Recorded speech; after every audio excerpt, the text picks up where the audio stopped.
अस्सलाम वालेकुम viewers, welcome to Urdu से यूट्यूब चैनल। प्यारे व्यूअर्स, आज का नाम है हफ्सा। इंग्लिश में इसके स्पेलिंग बनते हैं HAFSA। जिन्स लड़की है, ज़बान है अरबी और इसका मतलब है मुस्लिम।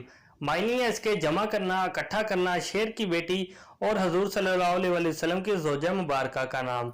हफ्सा नाम का शुमार लड़कियों के नामों में होता है। हफ्सा नाम की इब्तदाई तारीख अरबी ज़बान से निकलती है। हफ्सा नाम के अफराद के लिए खुशकिस्मत नंबर 3 माना जाता है, जबकि खुशकिस्मत दिनों में बुध और जुम्मा शामिल है। खुशकिस्मत वाली धातों में हिस्सों के हिसाब से कांसी शामिल है। हफ्सा नाम के अफराद के लिए मुआफिक रंगों में सब्ज, पीला और हल्का गुलाबी रंग और खुबानी के रंग जैसा रंग शामिल है। हफ्सा नाम के अफराद के लिए मुआफिक पत्थरों में नीलम शामिल है। हफ्सा नाम में 5 हरूफ है और ये एक लफ्ज बनता है।